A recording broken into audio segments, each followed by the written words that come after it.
Magkaroon tayo ng magandang plano, kakaisa. Ang tao ayaw na nila yung nag-aaway-away.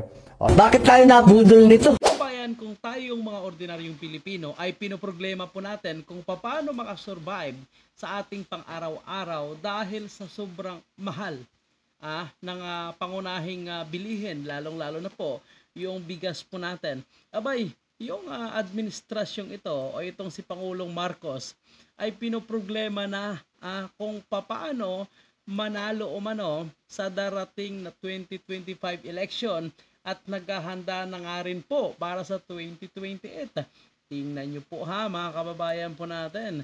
At tuwang-tuwa po itong mga, alam nyo na, yung mga balimbing na mga politiko, dating Pinklawan, dating nasa PDP laban, abay lumipat po dito kay Pangulong Marcos at dahil gusto nila umano na maging solid po. Kumbaga, ang gusto nila ay makuha umano ang majority ng mga politiko ay kaalyansa ni Pangulong Marcos. Bakit kaya? At ano ang kanyang kinakatakot? Mga kababayan, panoorin natin No way around it. We still have to do this. We still have to do the work. We still have to fight hard. There is no easy election. That is something that I've learned. So that is why we have to be very well organized, that we have to be in constant communication with one another. So, aminado po siya there is no easy election. So, kaya kailangan umano focus sila at nagkakaisa.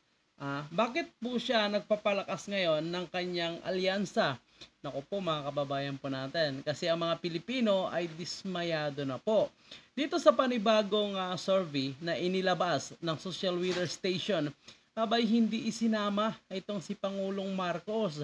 Dahil umano'y napakababa yung kanyang net satisfaction rating na mas mababa pa daw dito kay Tambaloslos. At ang nangunguna ay walang iba kundi itong si Vice President Sara na plus 61% lang naman. At ang pangalawa ay itong si Mig Zubiri at ang pangatlo po ay itong si Tambaloslos at itong Chief of Justice Gismondo ay 32%. So kung totoosin, dapat mas mataas pa itong si Tambaloslos dito sa Chief of Justice dahil hindi naman ito kilala Di po ba? Pero ang kanyang porsyento o yung tiwala ng tao sa kanya ay 28% lamang. Hindi umano isinama itong pangalan ni Pangulong Marcos dahil ayon sa mga source na ating nakuha ay napakababa umano at kapag isinama ang kanyang pangalan, iba ka umano mapapahiya lang. Kaya sabi ng iba, galit na naman sigurado itong si Ma'am Shi. At yung mga vlogger, mga kababayan po natin, vlogger ni Tambaloslos na patuloy umano na mananawagan sa pag-resign ni Vice President Sara. Ito po, sampal po sa inyo kung gaano kataas ang kanyang satisfaction rating. So mahiya naman po kayo sa inyong mga sarili kung ang isang opisyal ng ating gobyerno ay nangunguna at pinagkakatiwalaan ng taong bayan tapos gusto nyo pang mag-resign. Bakit hindi na lang yung mga politiko na hindi na tanggap kumbaga ng mga Pilipino at mukhang sinusuka na nga po. Kaya nagpapalakas na daw sila. So that we know what's going on and at the very beginning, trabaho ito ng ating leadership ng ating partido ay magkaroon tayo ng magandang plano, hindi lamang sana all may magandang plano para sa national, kundi para sa lahat ng LGU, para lahat sa mga distrito ng mga congressman na kasama natin. Mayroon tayong gagawin, but also in coordination with all the other parties that we are going. So gusto talaga nilang magiging solido sila para tuloy-tuloy lang ang kanilang ginagawang kalukuhan. So gusto nila makontrol ang LGU, lalong-lalo na po yung mga mayor, siyempre yung congressman at mga gobernador. Dahil dyan ay nakakasigurado siya. Pero siyempre, iilan lang po yung numbers nila. kaysa totoong tao talaga na pinaka-boss nitong politiko. Tayo po yung mga ordinaryong Pilipino. Hindi sila yung boss, tayo dapat. Kaya dapat sila ay magsiservisyo sa atin dahil sinasahuran sila ng ating gobyerno, which is ang gobyerno ay ang tao. So ngayon, mukhang may plano pa sila. Kaya maaga pa lang ay pinaghahandaan na nila. At ang gusto nila ay magsasanib puwersa pa umano itong si Vice President Sara sa kanila. Try umano nila kausapin. Nako po. To be in partnership with. So that's what we are doing now. And I know that all of you would want for this to succeed. And again, malakas din ang loob ko naman pagka Lakas ng loob.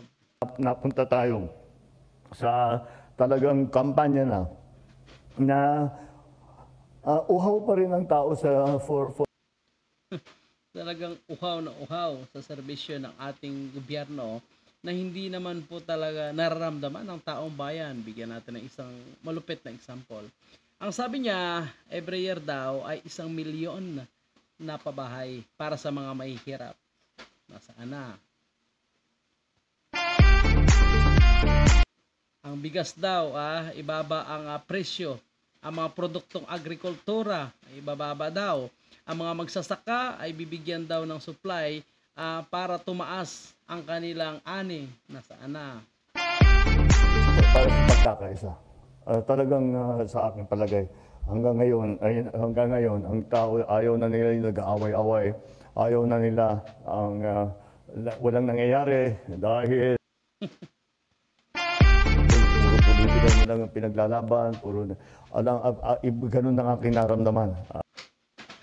Puro politika, kayo nga nagsisimula. Tingnan niyo po, Mr. President, ang aga-aga, puro politika na ang inyong inaatupag.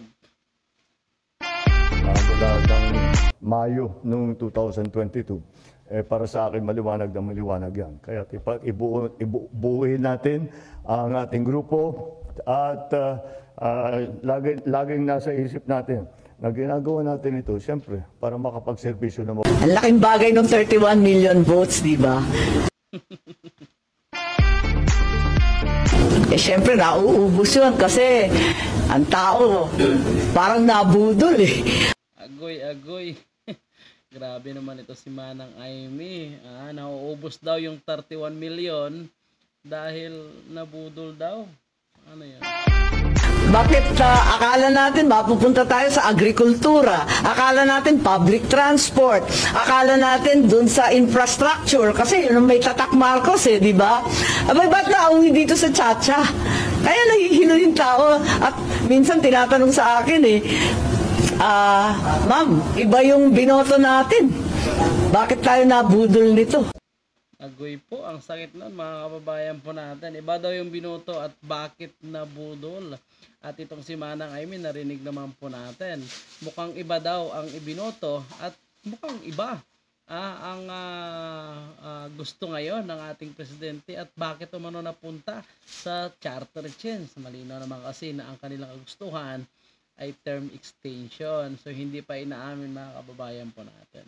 So kayo po, ano pang inyong komento or saloobin patungkol sa pagbubuo na ngayon ng partido ni Pangulong Marcos at nagpapalakas na nga. Naku, maaga pa silang naghahanda para sa 2025 midterm election.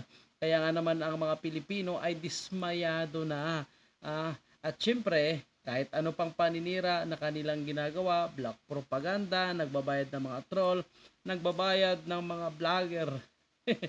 At mukhang hindi na nga nababayaran siguro kasi nagiging diwata vlogger na ngayon, abay mababa pa rin ang kanilang trust rating. So mahirap kontrolin ang mga Pilipino, lalo na nararamdaman po yung hirap ng kanilang buhay at hirap makabili ng 1 kilong bigas. So pasalamat tayo dito sa Social Weather Station dahil mukhang hindi sila nasusuhulan sa kanilang nilalabas na survey. Kaya congratulations po kababayan po natin. At ayan, nakita natin Vice President Sara Duterte plus 61%.